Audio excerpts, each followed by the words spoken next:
Oh, this? Good evening, Loa. No, it wasn't. All right, we're ready to go. We'll use that microphone for member questions. All right, thank you. This is a round of applause for my assistant, Pete Brown, who happens to also be the president. And thank you.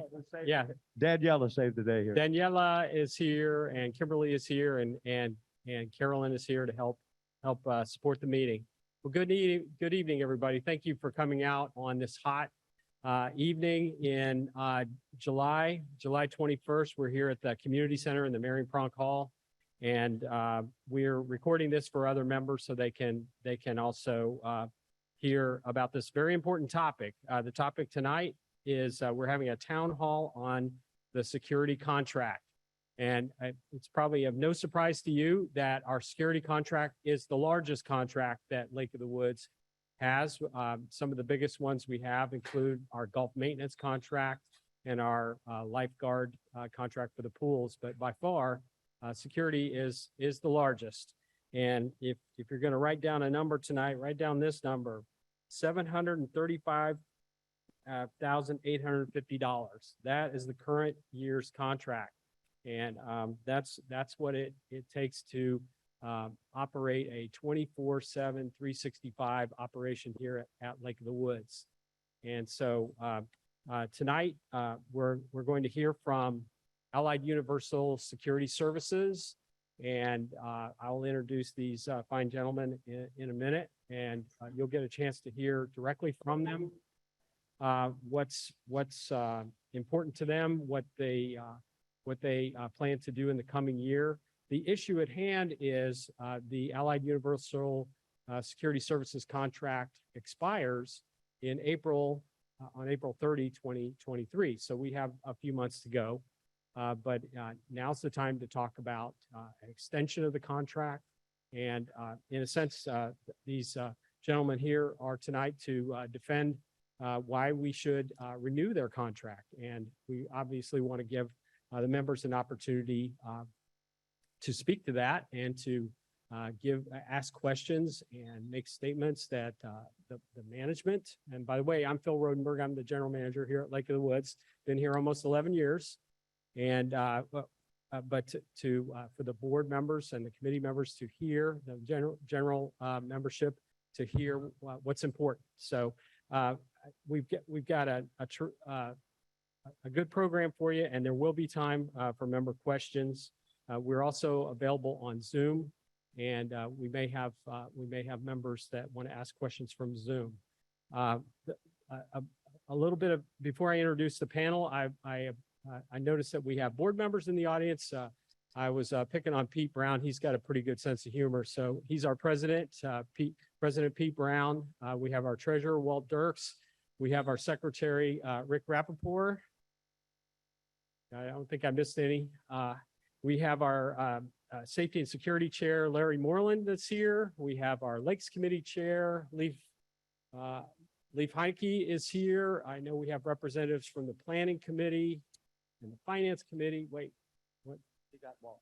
I got Walt. And several other members. I see members from the Safety and Security Committee, from the Planning Committee. And I see our fire chief, Mike Cianci. Thank you, Chief, for being here. And just got a really good turnout, a really good cross section of the community. So I appreciate you coming out. We also have our, I'm looking around, I'm afraid I'm going to forget somebody, but I see we also have board candidates. Leif Heineke is a board candidate. Vasa Olson's a board candidate. I got Vasa, I got Vasa right there. And okay, that's it for now. I'll fill you in. But again, sorry if I missed you. Let me introduce the panel, and then I have a few opening remarks. I'm going to intentionally skip somebody to last. But first, I'd like to introduce Joseph Ruggiero. He is the general manager in the Richmond office of Allied Universal Security. So, good evening. Joe has been in that office for a while. We've been working together maybe 6 years or so. Just about 6 years. Yeah, right. Okay, next to him is William Lowry. He goes by Bill. He is the Director of Operations, also in the Richmond office. We see him quite often here on site supporting Chief, he's been with the company in Richmond for About 4 years. about 4 years. Wow, time flies. Okay. Evening, everybody. 4 years. We'll skip over that guy and we'll go to Major Richard Harrell. He is our chief deputy here at Lake of the Woods. And he will be the interim chief of Lake of the Woods beginning August 2nd. And so we're pleased that Richard can be here and look forward to hearing from him. And I want to go back and introduce W. Scott Walker. He is our Chief of Security, and in AUS speak, he is the account manager. And Chief Walker, if you haven't heard, has announced that he is resigning as chief. He's leaving us to take a job in a totally separate line of work. He's going to work for CSX in Richmond. So we hate to hear that. It's kind of heartbreaking news. Yesterday we gave him at the board of directors meeting, we gave him a certificate of appreciation. So he's been with us 9 years. He started on May 1st, 2013. Has been with us ever since. So Chief, welcome, and doggone it, is there anything we could do? Any of us here today, is there anything we can do to talk you out of this? No, I just need more time. Only got Okay. 10 years left. So yeah, he's got some life goals he wants to fulfill. And could I ask somebody to go around and close that back door over there? Got it. I got it. Okay, got that. Thank you, Chief. And a word about the chief. He's been a terrific representative of his company. He's been as if he was part of the staff here at Lake of the Woods. And I know all of you have met him at some way or another. Maybe it was on the pickleball court, or maybe it was at a meeting, or maybe you were fortunate enough to have him assist you someplace throughout the community. So I'd just like us to give Chief a round of applause. I know we're going to miss him.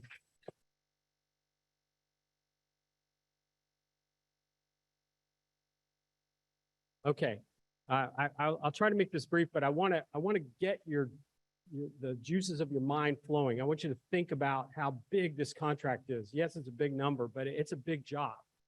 Every day of the week, every day of the year, every hour, every second of the year, we have security coverage. We have our security here providing services to us. And by the way, Chief Walker, the first day of the contract was May 1st, 2013. He was there at midnight on May 1st, 2013 to take over the contract. So he's been here since absolutely the beginning. So let's think about the contract. What do we ask this company to do? Well, first thing we ask them to do is access control, right? That's kind of the picture you get of security. They've got the hub building there, and you've got the access control officer. You roll up to the window if you're a guest, and you're asked questions and issued a pass, and you're entered into the community. So access control, 24 hours a day. And it's got its peaks. And that's one of the challenges. There are times when there's so many people lined up, it's hard to process. And they're pretty good at it. They can get it down to about 7 seconds if you know where you're going and you know what you're doing, you know who you're going to see. But if you don't know, it's a different story, and you can gum up the works, and maybe we'll get into that. So access control, that's one thing. Road patrol. And so those are the scope officers, the special conservators, the peace, call them scope officers. Some people call them SCOPs. But they have authority to enforce state law.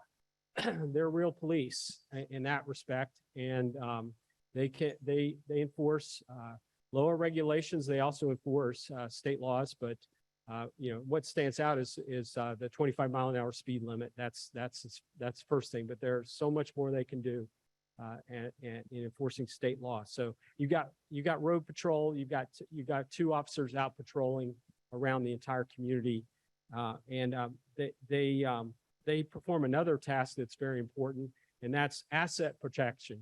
And that's probably maybe something you don't think a whole lot about, but we ask them to go around to our buildings, and they do it 3 times a day. They go check everything 3 times a day.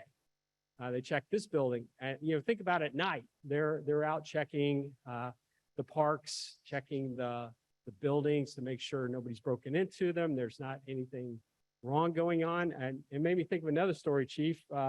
New Year's Day, 2018, the fire suppression system in the clubhouse let go. And I'm getting a call from Chief that it's spraying on the floor in the clubhouse. So, Chief, a lot of times he's the first one there.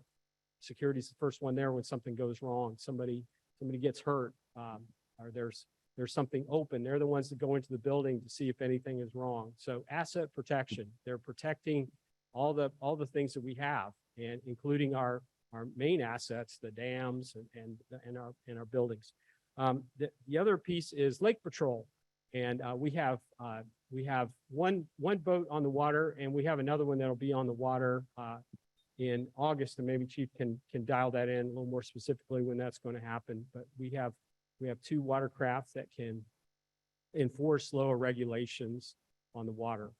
And that's an important task too. And it's one that we dedicate 850 hours a year to do that during the not only the peak of the summer, but a little bit on each side of that peak.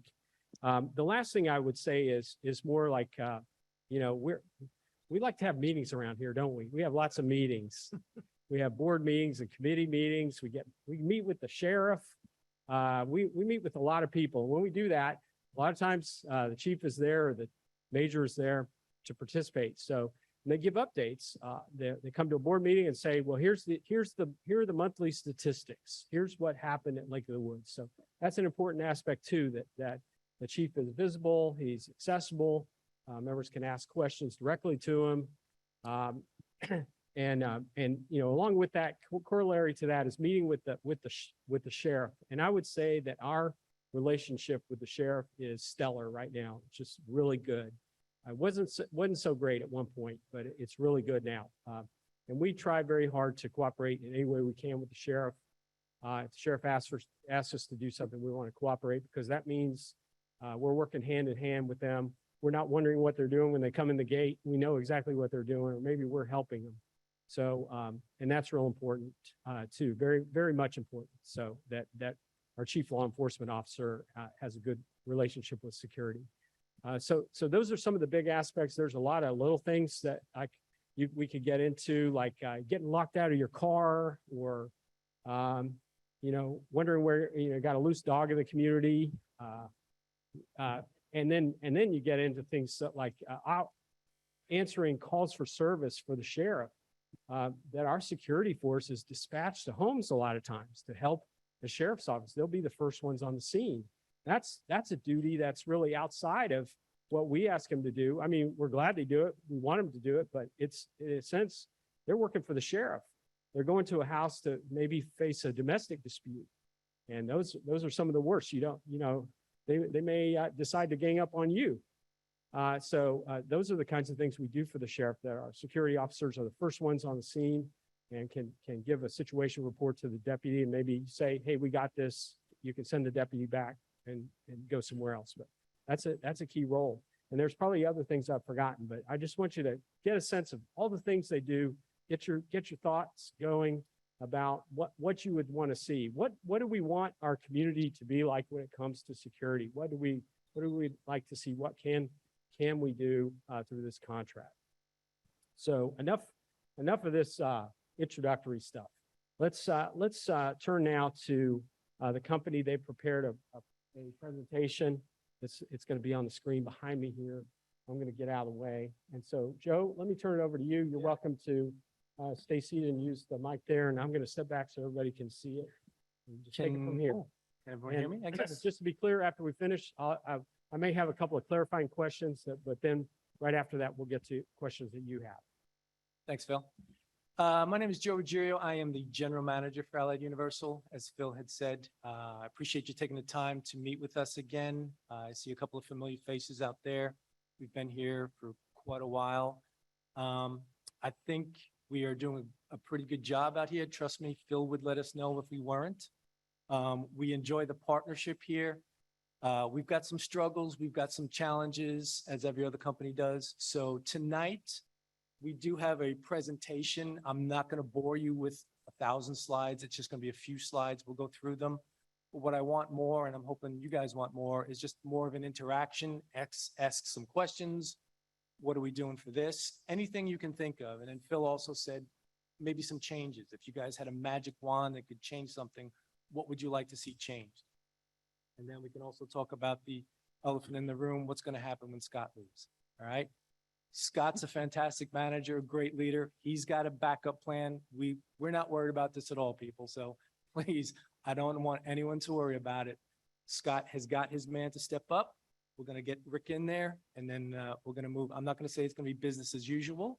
There might be a little bumps along the road, but we've got this, and Scott is just a phone call away. He's not going to leave us high and dry. At least I say that. I'm going to look at him now. And yeah, we're good. All right, so let us get through the slides real quick, and then, like I said, answer questions. We'll ask you some questions. Open forum. I'm told we have a lot of time, so yeah, I'm going to let Bill kind of dig into the slides, and then we'll kind of go from there. Any questions before we get started? All right, let's go. Okay. All right. Next slide, please.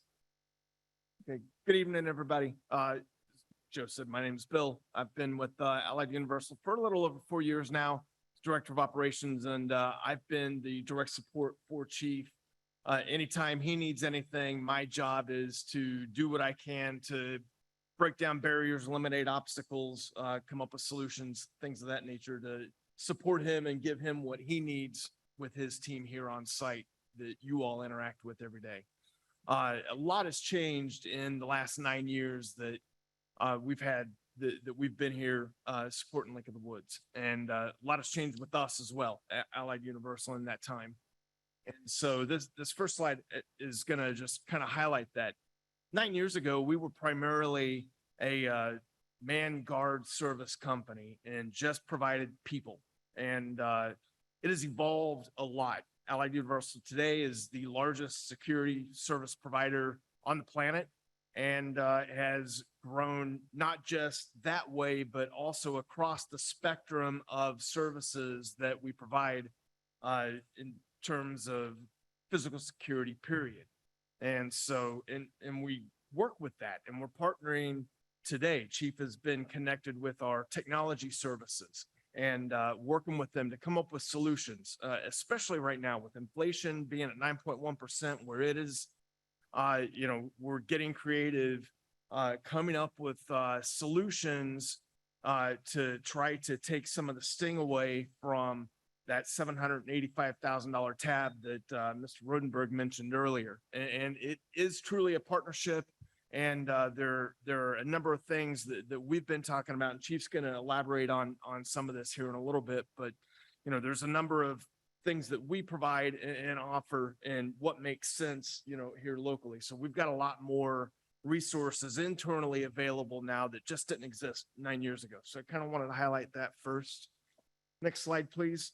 And then the question that Phil asked for us to kind of answer his bottom line up front, right? Why us? What makes us different and stands apart from any other security company? I think that the key things, without getting into each of these points, is you've got a lot of continuity and tenure, right? Number one, with Joe has been a fixture in the Richmond branch, and so the support team that and his staff, HR, recruiting, those individuals have all been there for years. And so they know what Chief's needs are here, like the back of their hand, provide him those things. And so we've got a lot of that in terms of tenured people that are providing that support. And it truly is, as much as Allied has grown over the years and has gotten bigger and bigger, we truly are the branch that Joe runs is truly fully independent, and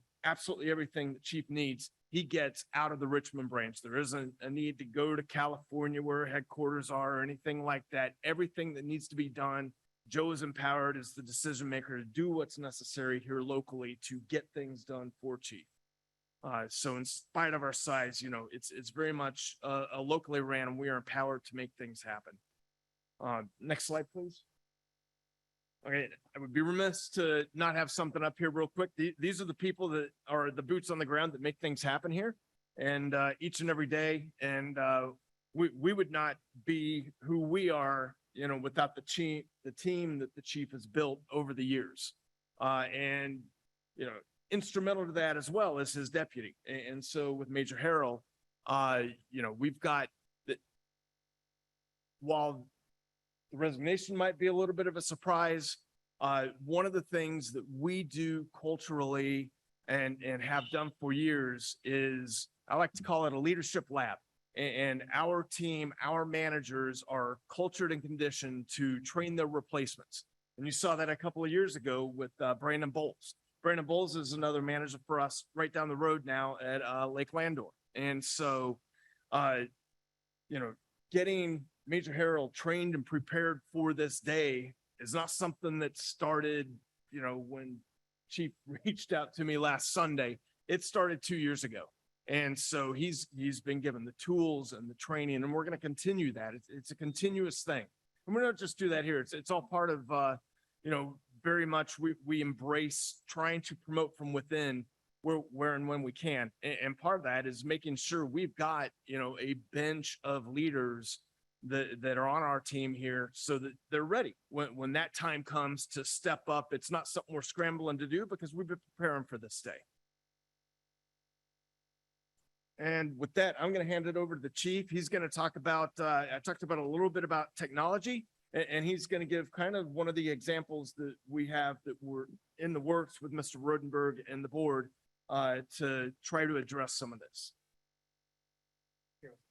I got to stand and walk around.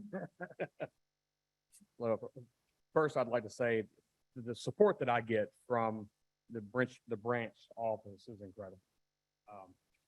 I pretend like I just do all this myself for Mr.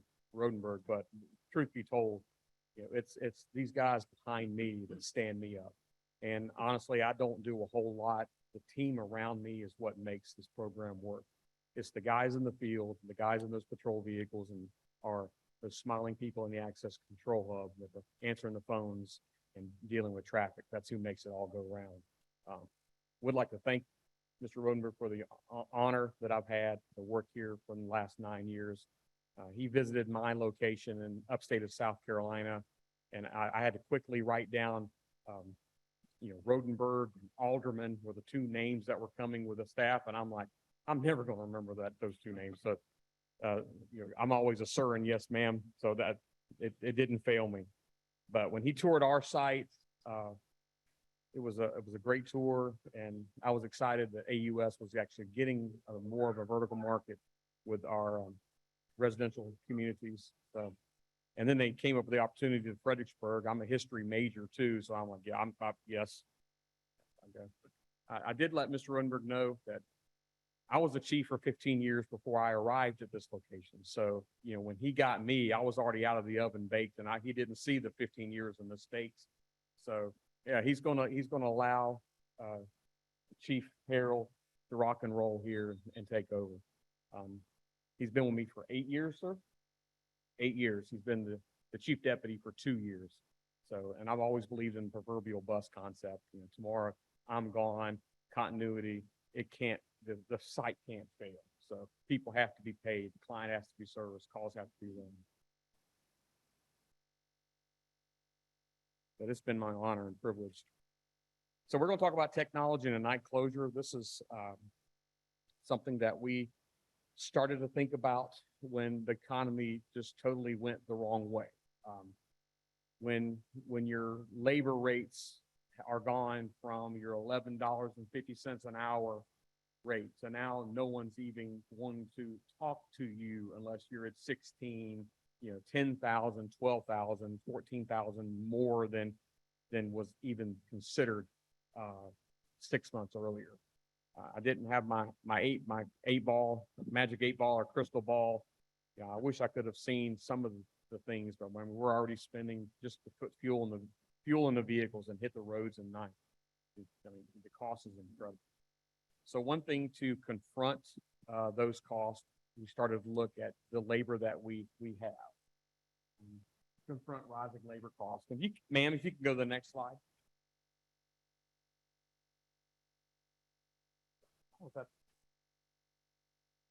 There we go. So this is a snapshot in time of actually the visitors that arrive here at your community or our community. So this is from left to right, 0 being midnight, 0001, all the way until midnight of 2359. So that red line in the far, I'm in the way on. So this red line equals from midnight till 6 o'clock in the morning.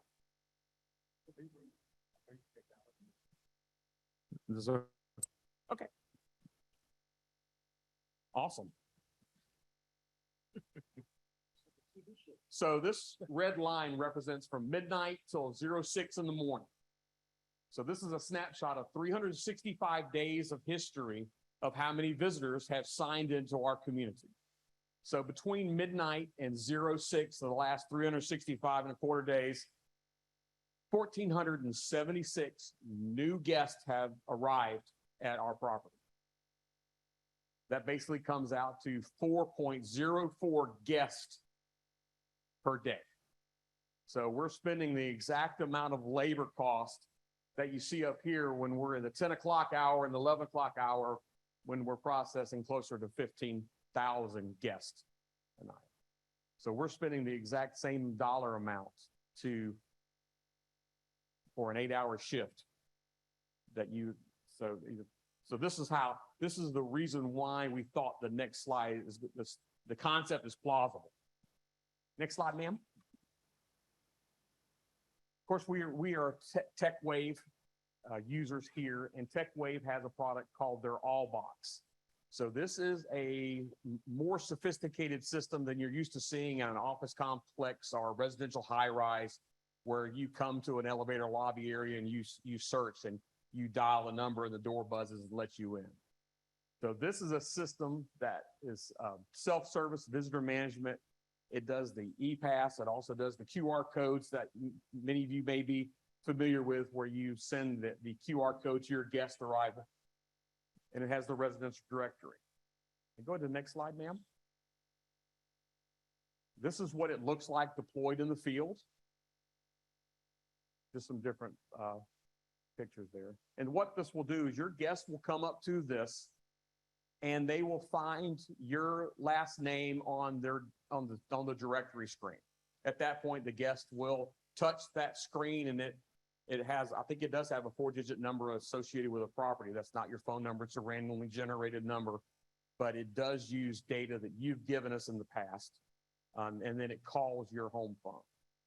So once you receive that call, it'll say, "Hey, I'm Sue. I'm at the gate." If it's someone that you would want to come to your property, you can dial 9 on your cell phone, home phone, and that would activate the gate system and allow your guests to enter the property. Next slide, ma'am.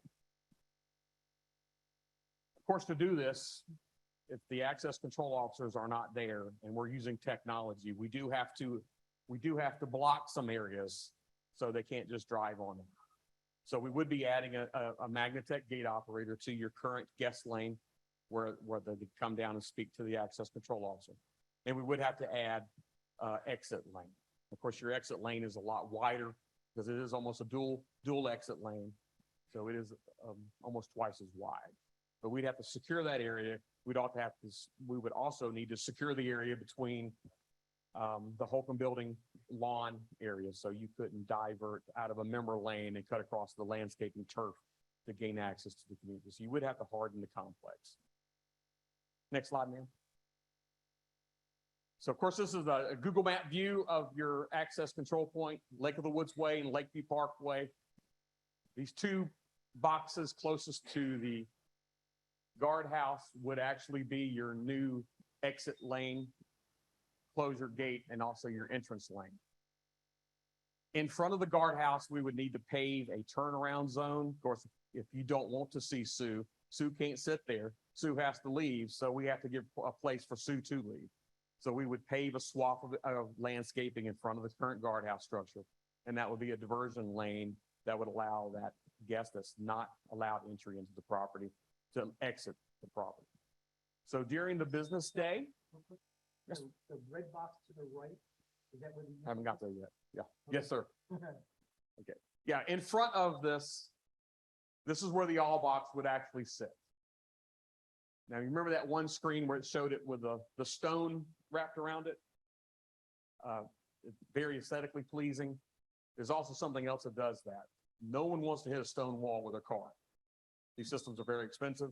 You don't want it ran over. So if you put the nice stacked stone up, everybody's like, yeah, I'm not getting too close to that. I can reach it from here. I can reach it. So that's the plan. It would actually reduce your labor cost. I don't have the exact number, but you're basically spending the exact same thing for when we're doing 15 to 20,000 cars, or we're doing 4.04. Thanks, sir. It would be a massive change to the association. You still would have a system on that. Your guests would still have a relief valve. They could speak to a uniformed security officer if all else fails. So your community patrol program would be listed on the alphabetical system. And it's actually, we do some programming, so it's actually listed very first and the very last of the Rolodex type system. So your guests do have a way to contact. But you would be losing labor. The guardhouse would be secured. 11 o'clock at night or midnight, we would secure the gate systems down and isolate the community. And then at 06 in the morning, we would open the gates up for free traffic, and our access control officers would take over. That barcode lane works. Currently, your visitors are given the TechWay pass that we print at the gate on a thermal transfer paper. That system would actually have a barcode attached to it at that point. And that's how your guests would arrive back. If they were in Fredericksburg, coming back at 1 o'clock in the morning, the pass that they were generated earlier in the day would allow them entry into the property. It'd be a big change, but I think with the labor market, something that we have to look at is reducing labor. The person is never going to get any cheaper. It's always going to increase. So trying to find a way to combat that, this is a viable option for you. Thanks, sir.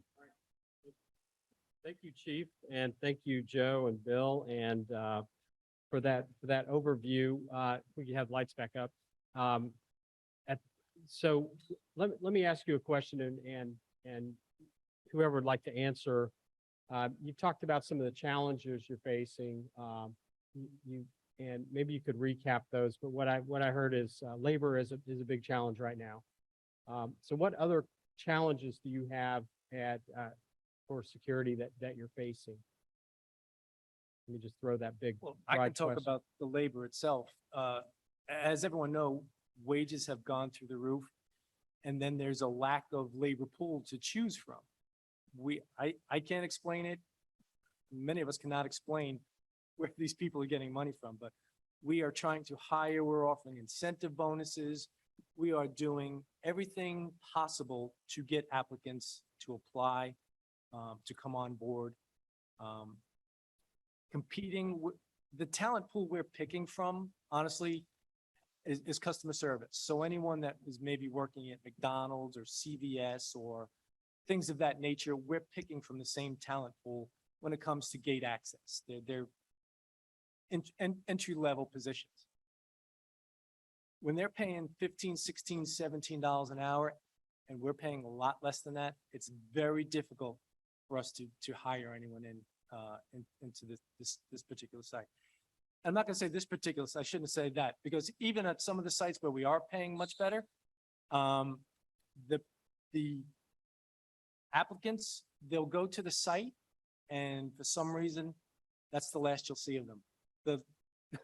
And I don't want to get on my soapbox here, but the work ethic today is just not where it is. And I don't want to go on a tangent here, but the labor market for us has been the biggest challenge. Security in general has a lot of turnover. It's always been like that, but the past 2 years with the pandemic and everything has escalated that 1,000 times over. So I'm going to say that's probably our biggest challenge right now, is just getting people to come to work and to do the job. What Scott does and what his team does, it's not flipping burgers. It's not putting toothpaste on the shelf at Walmart. You have to be a licensed security professional to do that. And it is a challenge. The hours are not the greatest. Sometimes the work conditions are not the greatest. So finding the right person in a shrunken talent pool has been a challenge for us. So I'm just going to talk about the labor. Scott and Rick can talk about the other challenges that they may have, but for us, it's the labor market right now. I guess the other challenge we would have would be equipment. Is this on? Would be equipment. I love our roads, but they are hard on equipment.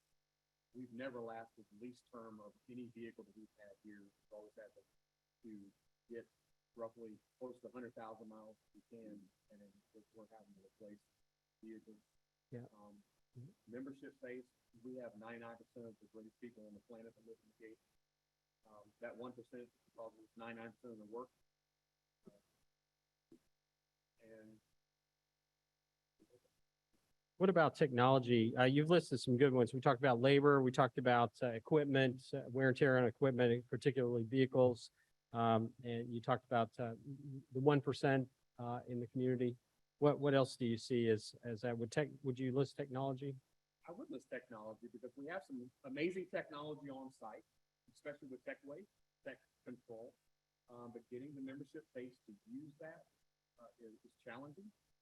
We have added the infomercial into the phone. If you call the gate now, you have to listen to the little Tech Control commercial.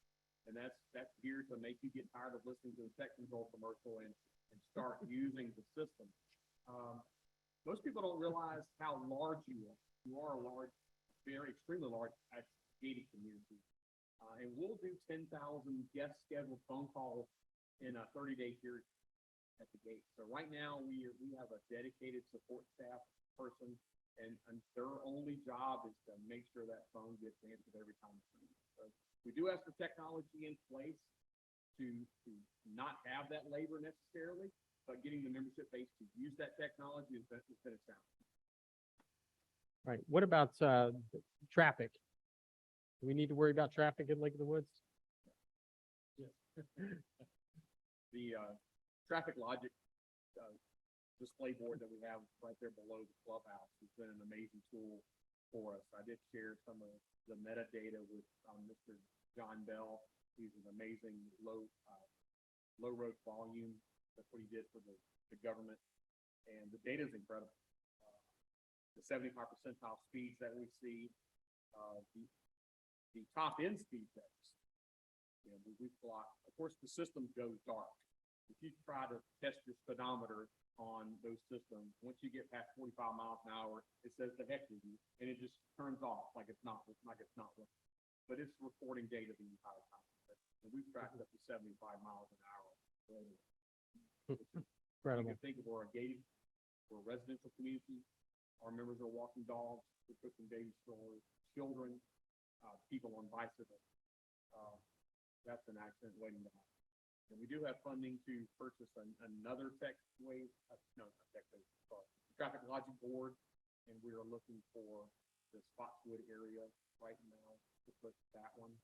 And we're trying to give you a warning as soon as you come in the gate, whether you turn east or west, north or south, that you can, because you're so used to driving on Route 3, you're so used to that headache and the NASCAR battle to get to us going 65 miles an hour. Once you get past that guardhouse, several people will top that hill going to Spotswood Park, and we're still talking at 45, 50. Chief, I did want to congratulate security on taking care of the crush of traffic for our Independence Day Saturday.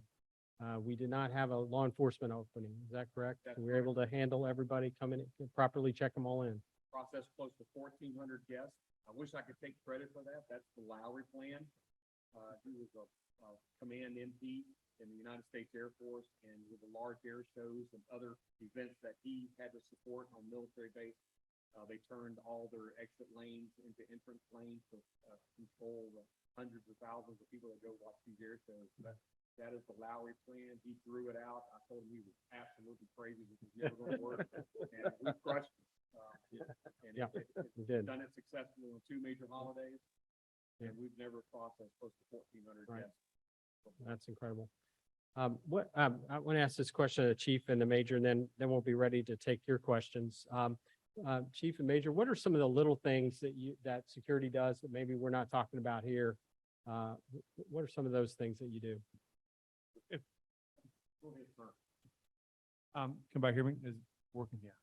So just so everybody knows, a lot of the little things we do, and I'm just going to hit a few to understand that what we really do, our guys go above and beyond out of the way as much as they can.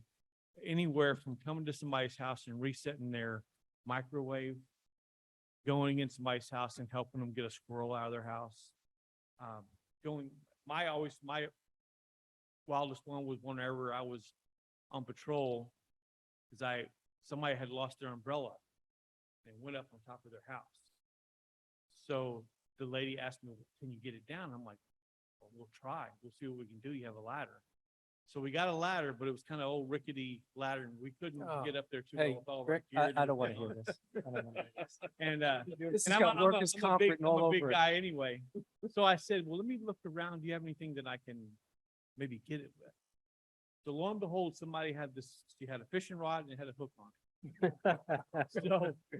So I took the rod, threw the hook up there and pulled it down for her, and it just made her day. You know how I got up there, but that's just some of the small things that we do. Our guys do, not just me, but our guys all the time. We do little minor things, change people's tires. A lot of things we do, house lockouts. We don't have the stuff to do that, but we've been doing it for a while. We know how to get into somebody's house. Doesn't make us thieves, but we can get into your house sometimes for you to show you that how bad it is.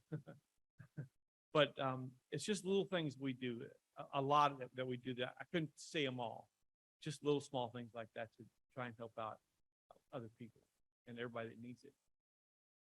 I've often said that in the back of my trunk, I open it up, I have the hat for RSA, and there are the REC, Comcast, Verizon, water heaters in the middle of the night. You know, we're with members in their greatest moments, and we're also with members in their tragic moments. But a family's pet has passed away and they need assistance, either loading it in the vehicle, taking it to the vet, or burying it on the property. So just the above and beyond. Allied Universal years ago had a slogan called "Win the Customer for Life." It has since changed with acquisitions and as we've grown, but that always stuck with me, that win the customer for life mentality. So, you know, if I'm driving through and I see someone struggling, trying to get that flat screen television out of a minivan, I'm gonna stop and I'm gonna saw a lady pruning her crepe myrtles the other day and Ricky right. I didn't think I was going to be able to stop fast enough to just hold it. We sat there and cut all the crepe myrtles and helped her bag it up. It's that kind of type of stuff, and knowing the community, being a part of the community, and having ownership in the community, I think is critical. It's little things that people don't see. They're quick to, judge and get a little bit upset at us, but little things that they don't see that our guys do. And I'm really proud of it. I've learned a lot since I've been here. I'm a retired Master Chief and in the military and the Navy, and it was hard for me when I first started. And I started in access. And it's hard. It was super hard for me to bring myself down, not just be over the top of it. And I'm still learning. But it's just little things like that we do, that the guys do all the time. And any of the community is welcome to come ride with us. We do ride alongs. Mr. Bell did a ride along with us last Friday evening. Yes, sir. And when you were in public safety committee, you're welcome to come sit in access control and see what it goes through. You'll be amazed what it goes through. It always, there's 10,000 people live here, and you'll have the car that comes down the lane, and they're here to see Ted. Ted have a last name? No. No. He just lives over there about that way. Well, what's Ted's address? I know how to get there. I know how to get there, which helps us absolutely. So we try to we have that mental time clock that goes off. So every time a car hits our window, I need to be, thank you, have a nice day, here's the pass, have a wonderful weekend, everybody was 12 to 14 seconds. But when you're looking for Ted and you have no idea where Ted lives, and you don't know a last name, and it's just, And then we have the anchor people. These are the ones that say, well, I'm just not moving. Don't make me have to make you move. There's 10,000 people that are coming home today, and you're in the way. So, we have a challenge, but you know, look, you get up and do everything. Love it, come back. And we have some of the best access officers and patrol officers I've ever worked with. I've never, we had, and I don't need to elaborate, we had one, her name is Officer Payette. She was the most quietest spoken young lady that I've ever, and now she's kind of come out of her shell. She kind of runs the whole access thing there by herself. And that's, it means a lot. And that's, when we pick, going back to the labor thing, I try to get interviews all the time to get people in here to replace the guys that I've lost. Well, that's hard because them guys were way above, been trained a lot and just done such a good job for us. So whenever I go to pick somebody and I go to ask them, well, would you like to come in for an interview? And they ask me for, and the worst thing is they always ask for the pay. So when I tell them the pay and they go, well, oh, I'm making more than that now. I'm like, well, where do you work at? What do you do? And they say, well, I work at a place and I check in trucks and I make $17 an hour. And they're doing less than what our guys are even trying to do, more than me. And that's what's hard. So when I pick people, I try to do the best I can to get them trained. It may take a little longer than some others. And it may be a little frustrating to some of the members in the community. And we just bear with us because we're doing the best we can and keeping them, getting them trained the best we can every day. You know, the labor has a lot. All right, at this point, I'd like to give members of our audience and those on Zoom an opportunity to ask a question. We'll play by the rules of proper decorum, right? Let's maintain proper decorum here. Let's be polite, not get personal. Ask that you're welcome to ask a question. If you want to ask a follow-up question, that's fine. Please don't get to the point and make our president take the mic out of your hand, right? We're not going to get to that point. El Presidente, you've got the mic. Would you like to start? Do you have anything you'd like to say? This is, for everyone. Okay, and as I said at the beginning, the board members and board candidates would like to hear what you have to say. I saw that Cliff Wilkes joined us as well. He's a member of the board, but also a board candidate on the ballot. So at this point, who would like to be first? Don't be shy. Okay, over here, and Pete will walk over. Could we have your name and Latin section? Vasa Olson, I'm the board candidate. Well, let me see. Section 2, lot 17. It's been a while since I had to use the Latin section. The question for security is, you guys are doing a great job here. What can we as community do to help you? What are the challenges that you are facing that we can actually do something about as pedestrians, drivers, you know, you name it, homeowners? Some of Thank the you. challenges that we run into are if something happens in like certain Pull a sections little of the lake. Hey, Rick, Rick, pull the mic. There we go. Oh, there we go. Sorry. Some of the challenges that we run into is if some certain things happen over on a certain part of the lake, say over on Eastover or Westover side, and it doesn't get reported, but it gets reported like a week later.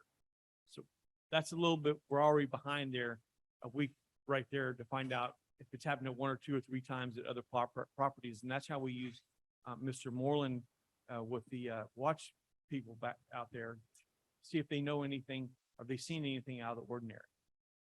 That's one of the big problems that we have as far as communication wise. Because some people don't want to get involved. They'll complain about it, but they don't want to get involved. It would help us. Oh, go ahead, Pete. I just wanted to say that we recently put in, Carolyn Brodeur put in an anonymous tip line, which we hope will help. This is something that came out of when Chief Walker and Major Harrell were at a summit with the sheriff's office, suggested that. We have done that. There's an anonymous tip line available for those who don't want to get involved. That's a good point, Pete. Earlier this summer, we got together with the sheriff and we were saying, well, hey, after we have a vandalism event, we're canvassing the neighborhood by email. We're saying, hey, did anybody see anything? And we're not getting anything back. And they said, well, make it anonymous. And sure enough, the next couple we did, because people don't want to get involved. They don't want to personally get involved. But we got information that helped us advance the resolution. But Major, I have to agree, waiting to tell us, some of this may be captured on camera. We may be able to go back and look at camera, but if you wait too long, it's going to be too late and we may or may not have it. So good point. So I guess the point, Vasa, is please let us know right away if there's something. Security's here all the time. If, you can call them and report something. And if they're not the ones that handle it, they'll get it to the people that will, but we'd rather you get a report in. Sometimes it's really important that we do find out because we have to go, if it's something that's super, I need to go straight to the general manager about. Sometimes he's like, why didn't you even tell me about this 3 days ago? Sir, I just found out. So Yeah, it's just stuff found like out. that. Right. It helps. Cause that way Okay. he's up on it and I'm back helping him find whatever. Okay, who else from the audience? And then after that, why don't we check with Zoom? If you're on Zoom, why don't you raise your hand if you'd like to ask a question? We'll take a question from the live audience or the audience here at Marion Pronk Hall first. All right, sir. Bob Ho, lot 142, section 4. I have two questions. One, on the proposed technology solution for the night order of magnitude savings. Are we talking hundreds, thousands, or 10,000s per year on this? And the second question is, we're not the only, we may be a big community, we're not the only one that is struggling with this. What are some other potential technological solutions to help with what we're talking about? Thank you. So I think I can start with the first question, sir. It's going to depend. We'll have to have a conversation with Mr. Rodenberg. But, based on 42 hours a week, 56 hours a week, depending, it's going to be roughly with the current pay rates or the current bill rates. You're talking 55,000, give or take, annually. And it really adds up. You think of it, that's a lot of money. It's just this is only 6 hours a night. But when you do that and build that up over weeks and then the year, and that and what it costs to have that person there, it does. It really adds up. So that first year, we'd have a capital expense. We'd have to put 2 more gate arms in. We'd have to build a barrier of some kind so you couldn't cut across the parking lot. That could look like some river rocks, some of the river jack rocks or something. So you just can't drive across. And so we'd have that capital investment that first year. So it might just be a wash. The first year we'd come in about the same as the contract, but then going forward, you'd have the savings and fine tuning it. Right now, what I'm saying is midnight to 6, but perhaps we do 11 to 6 and we save a little bit more. So that there could be some fine tuning once we got comfortable with it. And the thing that I like about the night closing proposal is, number one, it's not a new system. It's using tech control. The Allbox is a tech control product. You're not learning a new system. And 2, you've always got the bailout of you got 2 officers driving around the community. If all else fails, you can contact one of them and get in. All right. Great question. Did we answer all of your question, Bob? So we get it? That was part one. Second part. The second part of that is like, we know that our neighbor Lake Lambda is looking at very similar options to reduce labor costs. They're looking at technology as well. I think they have the ability to close one section down. So it's separated by highway. So they're going to work one system totally remote from the other side. That's the one I was thinking of. I'm sure Mr. Uri Blue Green. Yeah, as far as communities go, what Scott said, yeah, they're trying to do the same thing. Everyone is trying to look at reducing the labor costs by putting in the technology. And what Phil said, the first year is where you're going to see the expense, and over time you'll recoup that money. So there's some other options as well that we've got technology in place today, and it goes back to what Chief mentioned earlier. Just utilizing the technology with the visitors is a great example.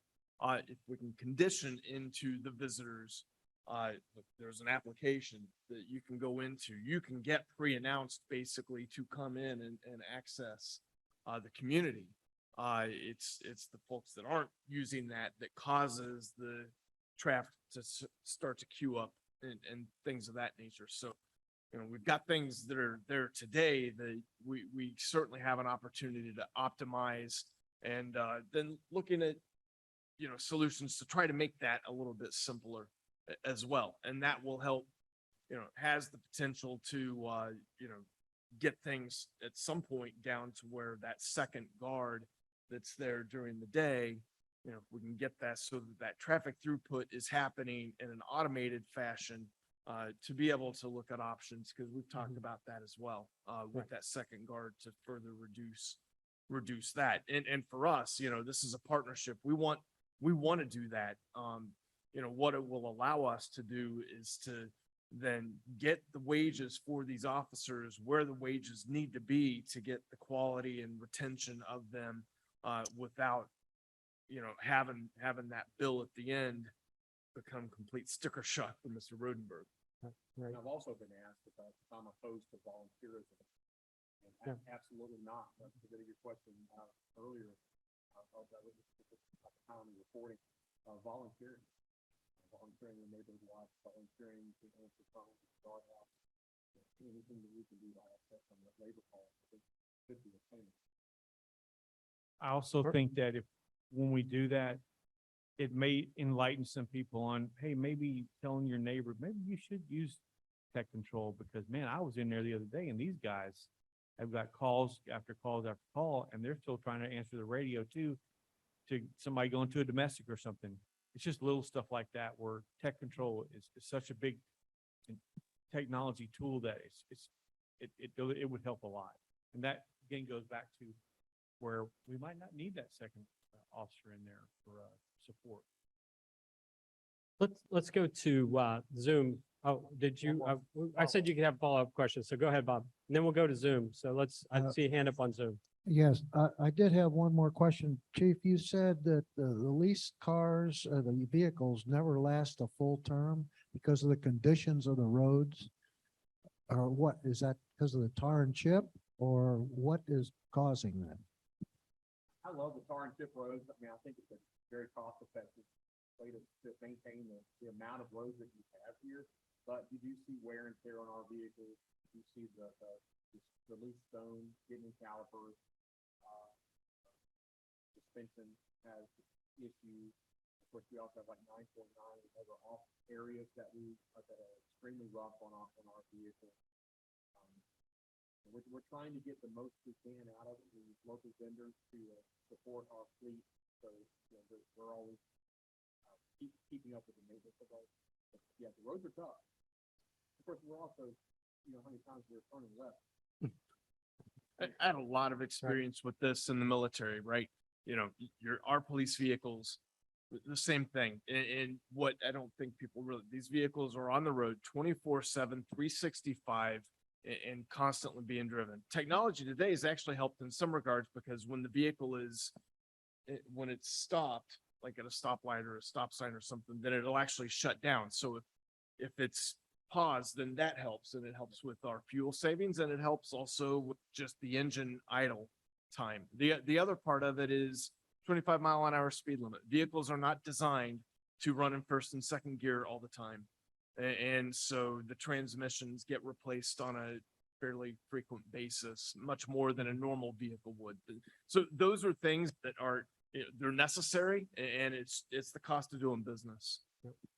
A typical police department, municipal police department would cycle a vehicle out at 90,000 miles. We're stretching that to 100 sometimes, to try to get as much as we can out of it. We're gonna swap out the sedan for a Bronco, right? And so a little bit larger vehicle. I think you heard they've got to go into 9.9. They've got to go into some areas that that aren't always on the asphalt roads. So good question, Bob. Thank you. All right, let's go to Zoom. We had a hand up there. We gotta get a thumbs up. We got somebody there that's gonna come on. Can we open their mic and let them go ahead? Go ahead, ask your question. Please give us your name and lot and section, please. Hey, this is Bob Fritz, and I'm in Section 8, Law 184. Hey, thanks for taking the call, and thanks for putting this on. Hey, I had a question about this delivery vehicles coming into the lake to drop off, lunch and things like that. It's a big issue on Facebook. People are all upset about it up and down. We don't, use that, but I know the community is really concerned about, is there a solution to this? Because the young kids drive in and they get the speeding ticket and they don't care, and they don't care about the company, and it's just it's a mess. Is there any idea of a solution to that? Thanks. Thanks, Bob. Okay, let's see if we can answer it for you. We call it Delivery vehicles coming in, getting a speeding ticket. So one of the main things that we've done with delivery vehicles here recently is we're using our LPR, license plate recognition system. Hey, that mic isn't working. This person- Can you pull closer? So we are using technology in this. Pull it down. What do you think? Green lights on. That mic's working. Normally I'm loud enough that no one needs. They need to be on. So, we are using technology with our license plate recognition system. Once Mr. Rodenberg has identified a troublemaker person that has gotten a speeding ticket, that's not paid their fine, and now it's sitting against the property owner, I'm given that information to put in our watch list, and I can actually load their license plate ABC 123, and when it comes back on that property, I don't care what they're delivering. I can say, I'm so sorry, but you actually owe the association money. And here's the QR code to pay. Or you can go across the street to Food Line and call the client, tell them why you're not going to be coming in. So we have started using that. It's been about 4 months, sir, 3 to 4 months. Now, we do have our rules and regulations that says that you are responsible for your guest behavior. So that's where a lot of that falls back on. If so-and-so does get a speeding ticket, ultimately you are responsible for it. And then we have used your normal carriers that are here servicing multiple members, DHL, FedEx, UPS, the ones that they're not coming here just to see you, but they're coming here to see several hundred people. So we are treating those summonses different. But if you take a smaller company, or you got like a Stone Center delivery, and they're coming to your house, right? And so you actually are responsible for your guest behavior. And let them know when you schedule a guest to the community, let them know our speed limit is 25 miles an hour unless posted otherwise. We do have slower roadways like side streets off 15. We are a residential community. We have people walking dogs at all hours of the night, children on the street, bicycles, people enjoying the community. So yeah, let these contractors know. And Chief, just to follow up on that, and Bob, want to let you know that we always go after the driver first. We always try to collect from them first. We, in the last few months, we've started using a QR code on the summons to make it as easy as possible for somebody just to scan that with their smartphone and go right to the pay site. So we try to make it easier to pay, and we go after the driver first. And as I said, as Chief said, he's been doing some extra efforts to try to catch the drivers at the gate when they come back in, to say you can't come back in until you pay. All right. All right. Do we have another caller on Zoom? Let's take one more on Zoom, then we'll come back into the room. Another hand up? Okay. Go ahead, caller. Go ahead, Zoomer. Okay.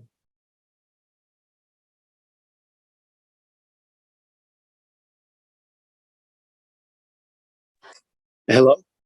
Hello, we can hear you. All right, fantastic. I was just wondering if there's any way we can utilize Orange County Sheriff to perhaps come in and supplement some of what we're doing to reduce our costs a little bit. Is that a possibility? Okay, excellent question. Tell us your name and lot and section, please. Oh, my name is Alan Roman. 09-284. All right, thank you, Alan. 284. Okay, anyone like to start there? Great question. Right now, we make up what, 33% of Orange County. We only represent less than 2% of the crime. Having a hard time hearing. We cannot hear that person who's speaking. Their microphone is not working. Agree. Thank you. Just get closer to it, Scott. I'm gonna eat it if I get closer. That was working. All right, this is working. Very All funny. right, thank you. We're hot now. I had a Better. bad month. So you make up 33% of the population of Orange County. Correct, You only represent less than 2% of the crime in the total county. correct. So a constitutional officer is going to put his resources where it's best served. So you're not going to have, like Sheriff Amos having to dedicate someone, unless you're willing to pay for that. They're not going to dedicate or put a substation where an area of the county that's not required. We do sit on the distal end of the county. It's very difficult for the sheriff's office to support us because we are right at Culpeper, Orange, Spotsylvania, where they come together. But I think we had a substation years ago at the Wilderness Library. They discontinued that. I don't know the exact reasons why, but that's what resources do. If you have a situation where you provide funding for X amount of more deputies, the sheriff is going to put those X amount of more deputies where they can do the best for the county and the residents. So it's probably going to be where that other 98% of the crimes being conducted in the county. Well, bottom line is, it seems to me that that we represent the largest percentage of the county here at Lake of the Woods. Perhaps we deserve some of our tax dollars to be spent here. If it's a substation that might be required, do we not have the space to allow that to occur? We could look at that. I haven't really thought of where we put a substation, sheriff's office on property, but I'm sure we could figure out something if that's what the sheriff wanted to do. Well, it doesn't I seem think to me like, there would be some duties that would be picked up by the sheriff, but not all duties. You'll need security to enforce our regulations, check our facilities at night, et cetera. So it wouldn't completely take it away, but I think, Alan, what you're probably talking more about is the law enforcement aspects where they're enforcing the calls and responding to the calls for service at the homes. well, you guys do a fantastic job in taking care of that. I was just wondering if the county and the sheriff's office might be able to, come in and lighten your load a little bit and perhaps save us a few bucks, since we're already paying a significant portion in taxes. My only thought. Well, it's a good thought, Alan. Thanks very much. Appreciate it. Thank All you. right, let's come back in the room now, and I think Ralph Hancock had a question.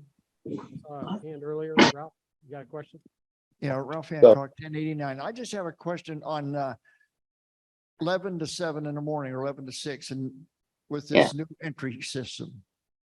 I have a guest coming in, he gets delayed, he can't get in here at 2:30 in the morning. He comes there and gets frustrated with all this high tech stuff.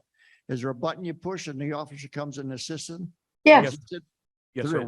We would actually be listed on the first part of the Rolodex and the last. So we would be there to assist. He wouldn't have to turn around and go home. Wouldn't have to turn around and go home, sir. We'll do everything we can to get your guests, like we do every day, the guests to the proper destination. Thank you. Unless, of course, you want them to go home, then they won't be able to find us. Yeah. Yeah. Do you really want someone coming to your house You at have to let 2:30 us in the know. morning? Yeah, door's locked. Okay, well, So- We are anticipating situations, but we get these situations all the time where a guest will show up at the gate and they have not been able to get a hold of a particular, could be a family member for several weeks. And we'll meet with that citizen and we'll go ahead and escort that citizen to the home to try to make citizens contact, or we'll send one of our road guys ahead and say, you know, Mr. Johnson's at the gate, hasn't been able to get a hold of you for a few days, so we'll still be able to accommodate all those types of stuff. Both the road patrol officers have tablets in their vehicles and they're able to do quite a bit of work from the tablets. And earlier Joe was talking about, or maybe it was Bill talking about Lake Landor remotely operating one of the gates. In a sense, our officers would be, they're the backup plan, but they're remotely operating the gate. It's just harder to tell exactly what they're going to be doing at the moment. But for an average of 3 a night, it's not, they're not going to, that's not going to take too much of their effort. And by the way, when we say 3 a night, we're talking about pure guests. We're not talking about members coming in at night, or we're talking about a guest coming in. Yeah, those are new guest arrivals to the Right. community. Because as Chief and I have joked, if we could figure out who those 3 people are, then we wouldn't, we'd give them barcodes and we wouldn't need to worry about this. But, okay, how about someone else in the room? Somebody else like to ask a question? Got a lot of smart people out there. Okay, there we go.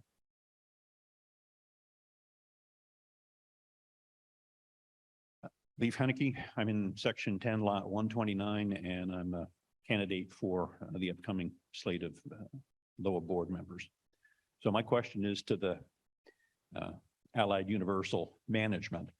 You've mentioned that, you know, there's a labor shortage and you're having a hard time recruiting folks for what you're willing to pay.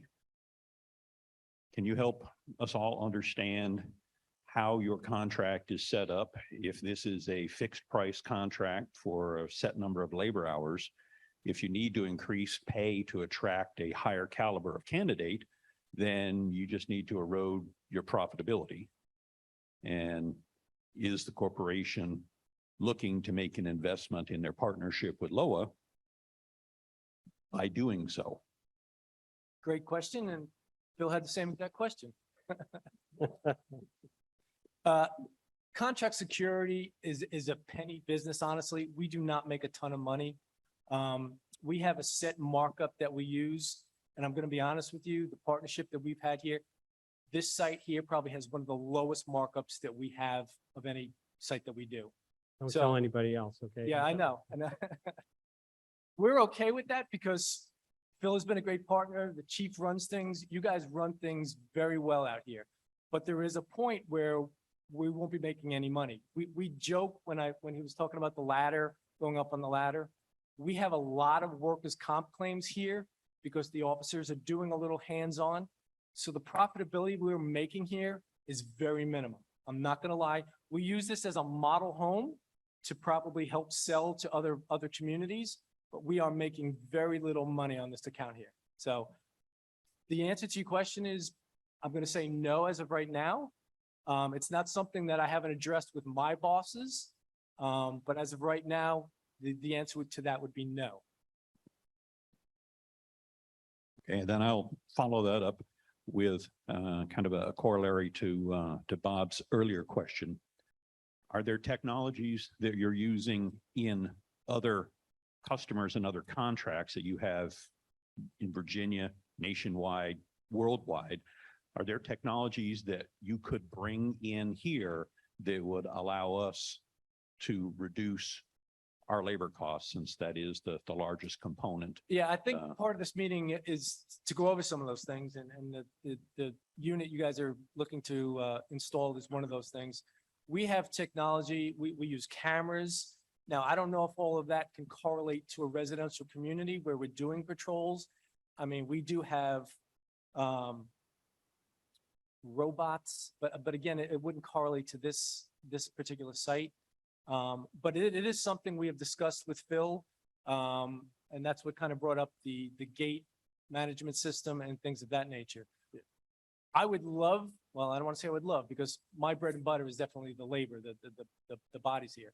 But I would love to see a way where we could reduce some of the costs that we're getting here, because they are, quite honestly, they are getting enormous. They are getting out of hand because of the labor. And so it's a hard pill for you guys to swallow, looking at the different, how the labor is going up. I understand that completely. I get this conversation 100 times a week, honestly. I'd just like to add, if you don't mind. So the couple of things that we have talked about already, right? This is 600 hours a week of labor. And so the one has the potential that the chief pitched to shave 42 to 56 hours roughly. And we'll work through those details as Mr. Rodenberg alluded to. The other, talking about the utilization of the technology that's already in place with the visitors coming in, and then looking at some other technology to try to make a little bit more streamlined for the, for the access control, so that we could look at reducing that additional 56 hours. So that's 100 hours of the 600 that we're actively looking at. That's number one, right? Number two, we have entered into some risk management discussions, because you've got, if there is a law enforcement type of response, we have the two patrol vehicles on the road 24/7, because we're not going to send somebody in by themselves. You just don't, no police would do that. And so we've got them on the road to be able to do that. Again, risk management discussion, there is another way, as the gentleman on Zoom alluded to, where we could, reach out to Orange County if there is a service call that we need to respond to within the community, then we'll have to wait up to 45 minutes for that Orange County sheriff's officer to come out here. So there's a give and a take with it, but it absolutely is. We're not looking to, we're looking to partner to get this, where the wages need to be, with keeping your overall costs as stable as they can be, given the 9.1% Right. inflation. So If you had, Bill, to your point, if you had to make the tough choice, would you rather have not have a person at the access control, or would you rather not have one of the two road patrol officers overnight? So that's a dilemma. And as you said, road patrol, usually if they're going to a lot, they're both going to go. And so that would be another option, taking away one of the road patrol officers overnight. So is that better? Is that worse? Okay, excellent. Do we have anybody else on Zoom? Anybody have their hand up? Okay, let's take someone from Zoom, and then we'll come back to the room. Hi, Alan Roman again. I'm hi, Alan. wondering what kind of interaction our security has with the Orange County Sheriff's Department. What relationship is developed there? Is there a relationship? So I'll be glad to answer this question. Okay, go ahead, Chief. So I was speaking to command of the Orange County Sheriff's Office the other day, and I was primarily discussing my retirement. But he said he was talking about how great it was to get to know Allied Universal and the change that it's made from 9 years ago to the day. He was in a recent tabletop exercise at Lake Anna Nuclear Facility with the National Regulatory Committee. They said, your resources are now overwhelmed and you must call for additional resources. Who are you going to call? So they said Orange Police was their very first, Gordonsville Police Department. And then they said they would call Lake of the Woods Security to try to see if they could go to a skeleton crew and move your special conservators to them to support their operations. So that's unheard of in a law enforcement and contract security world. Also, the body worn camera systems that you see my officers wore. These were donated by Sheriff Mark Amos and Major Lacasse to support our operations here on site. Another good example of how a working relationship, we're now part of the P25 county radio system as a contract security provider for the Lake of the Woods Association. So the deputy needs me, the deputy can call me directly on our own radio network instead of playing phone tag, where before the 911 dispatch center called my dispatch center, then my dispatch center got on the radio and called me in the car, and it was a phone tag. So it started off, the chair is brown. By the time I got the message and it got back to them, the chair is now red. It was a phone tag situation. So we have an intimate working relationship with Major Lacasse, Sheriff Amos, and his entire command staff. He's provided several letters to the association and general manager where he's outright said on paper that bar none, Allied Universal's been the strongest he's ever seen at Lake of the Woods, and he's been in here for over 35, 40 years in the area. All right. Thank you, Alan, for that question. Let's come back to the room. Anyone here want to ask another question? Have plenty of time. Yes, ma'am. All right, good. Thank you. Lynn Fogarty, Section 8, Lot 26. I'm just curious for those members who are resistant to using the tech to get their guests into the community, would we be able to assess them a charge for every call added to their bill to be paid at the end of the year? Interesting. If And, they're- and, if they're and, cost- you know, if they're- Lynn, you know, Well, Lynn, they're that's a, costing the money. Yeah, I right, mean, right. In a sense, it's, they're ending up costing us more because, they're not adapting the technology. That's something we'd have to talk to our attorneys about there. We have to be pretty careful about what we add on, but, I see your point that it's sort of like, DMV. If you renew your license online, you get to save $5, but in this case, it'd be the other way. It'd be like if you have to call to schedule, then we charge you. So it's something we could definitely discuss. The board is getting ready to have a retreat with, and one of the days is with our attorneys, and so we can talk to them about that. We have thought about those kinds of things. You know, what if we charged everybody $1 to come in? But you know, no, you don't like that one. Okay. But we have thought about the money part of it. So, excuse me, sir? It would pay for the fireworks. Okay, but that's a good thought. Could people that don't use tech control be charged? And you know, we really want to see people adopt tech control. You know, there are some communities much smaller than us. You've got to use that system. You don't have a choice. We've never felt that we could be that bold to actually turn someone's guests away for not being called in, or tell somebody on the phone, sorry, you have to hang up and put it into the system. But that's an interesting thought, and we'll pursue it. We'd have to, you know, the money side of it is how would you, I guess you'd have to somehow ding their account every time they call. You have to keep track. So it's a challenge. We could look at it. And it's not an issue with our wonderful seniors either. This problem runs from the 18-year-olds to the 88-year-olds. So I'll have the young whippersnapper on the phone, and I'm like, why did you sit on hold for 4 minutes to tell me that John's coming in? And it's so easy. It's faster to use tech control than it is to call and speak to one of my officers. But the problem is from 18 to 88, it's not some any laziness Not there. any one group, right? It's not one group. No, sir. Right. We've also thought there are some members that choose not to have barcodes for some reason, but there's probably not enough of those, Chief, to really move the needle. I mean, it would help some if we mandated that you must have a barcode. But there are going to be times that you have a rental car, you're going to be in somebody else's car. It's not going to be 100%. But even if we mandated people that don't have barcodes to have them, you don't think that's not, we're not going to solve the problem that one way. It's going to take probably 2 or 3 different things. Yes, sir. Yeah, yeah. Okay, good question though, Glenn. Thanks. Okay, there's a question in the back.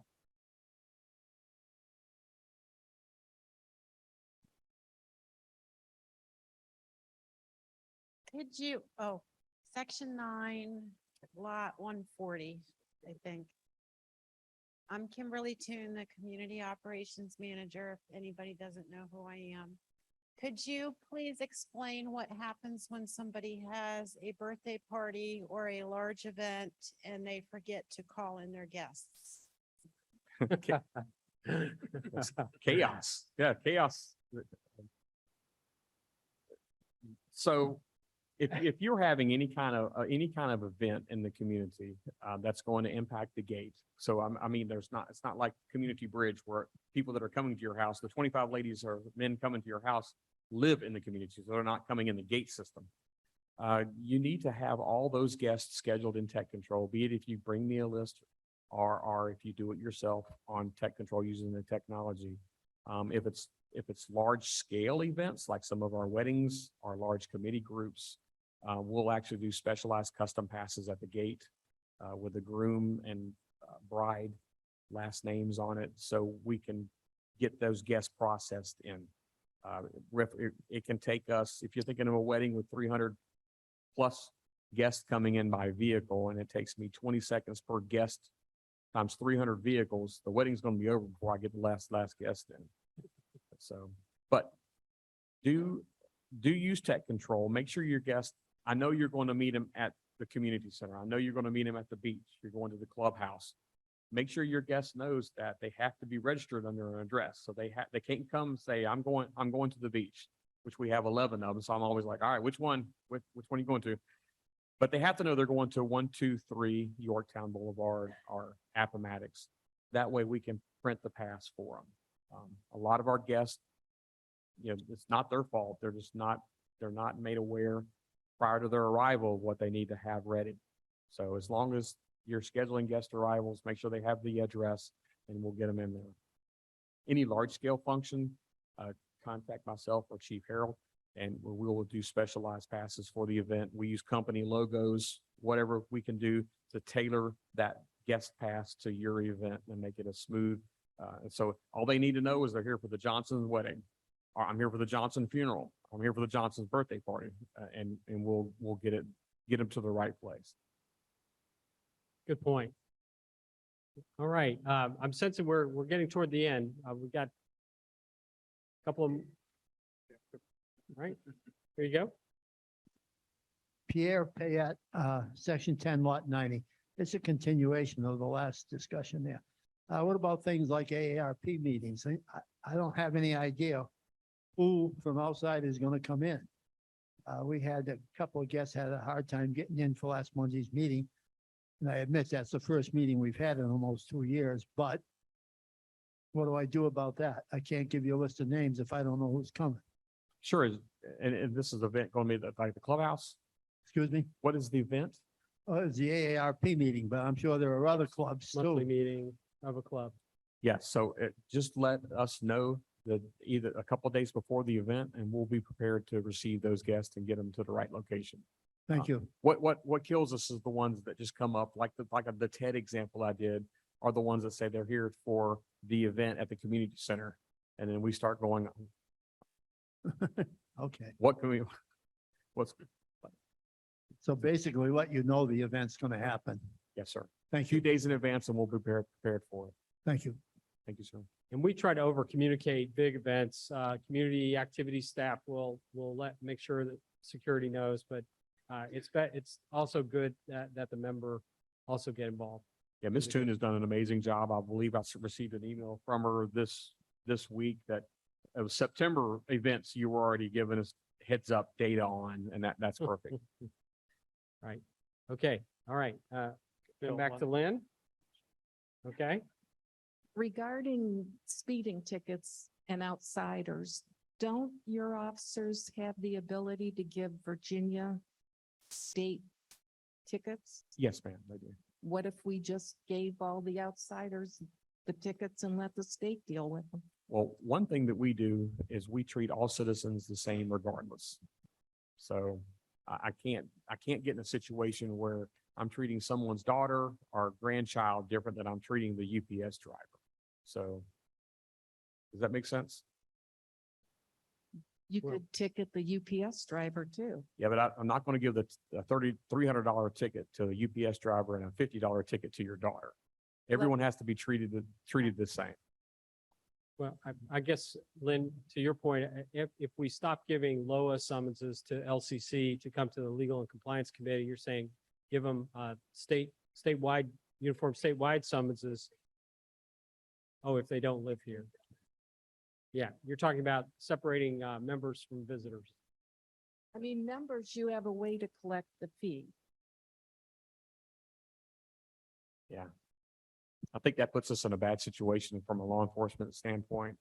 Anytime that we're treating a certain sector of people differently than someone else. Mr. Rodenberg's been amazing the 9 years I've been here. I mean, I know there's a budget number out there that's in the profit and loss for the security, but I've never been asked to hit any particular number or or reduce any particular number. So it almost have to be an all or nothing. So either everyone goes to legal and compliance or everyone goes to to general district court for uniform traffic summons. And if we go to general district court, that means our officers leave their posts and go to Orange, which means they've got to have backup or we're shorthanded. And that's a pretty well-known deal. We know what day traffic court is, and our officers are pretty good about that because they're already at the instances where we have them write uniform traffic summonses are reckless driving by speed, 20 miles over the speed limit, reckless boating, passing a school bus with flashing lights. Those are the three right now. Under the new regulation 14, that's by the way, is going to be in Lake Currents on the end of the month on the I believe it's the 29th. Yes, it is the 29th. You'll see the new regulation 14 that talks about the items that would go to Orange County District Court. Added to that would be parking in a handicap spot and any violation of traffic laws in the Commonwealth on our roads would be a summons to general district court. The ones that would be summonses to LCC would be speeding tickets because we have authority in our declaration. And as I mentioned earlier, boating violations because when you have a boat, you sign that you'll follow and obey the rules of the lake. So those will be the two that still go to LCC. It'll be a little different world to get away from some of the $50 charges that we've done in the past. And there'll be a sorting out period where security is giving warnings or they're giving these summonses to general district court versus keeping it in the community, which is what you're suggesting. Well, members of the community, they will deal with their own issues. So it'll be a little different world. All right, I sense we're wrapping up. Do we have anybody else on Zoom that would like to ask a question? Maybe somebody that hadn't asked a question? Okay, no.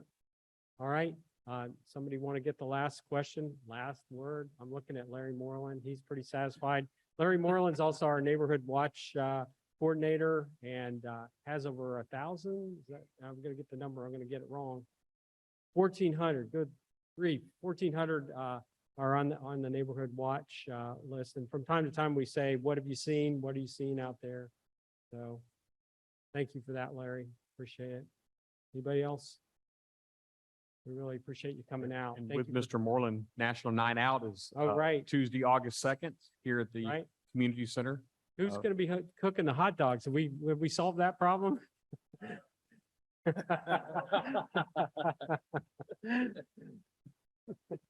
Better. I know he's a good chef. He'll be able to handle that. He can handle cooking the hot dogs. All right, come out and we'll see fire apparatus all shiny, right, Chief Cianci? We'll have that out there at EMS, state police, maybe DWR, Department of Wildlife Resources. Probably have some demonstrations. We've had some dog demonstrations before. The dog will catch up with you, right? He will catch you. All right. You've been really wonderful. I thank you for your questions. Really excellent feedback. What's going to happen next? Well, what's going to happen next is we're going to hear some more about the night closure. We want to talk about that a little bit more and get some more community feedback. We're considering having a survey on security to get some of these thoughts out. So we'll tell you more about that. Allied will be giving us their price, what the price will be for the next year. We know it's going to go up because of the labor issues. So there'll be some more discussion before the board makes a decision on the contract. So more to come, and please watch your Lake Currents and watch for postings, and also participate in the committees if you'd like. Come be a guest of the committee and ask questions there. Safety and Security, Lakes Committee, and others. Finance, planning. All right, thanks again. We appreciate you very much. Thanks for coming out. Good night. Thank you.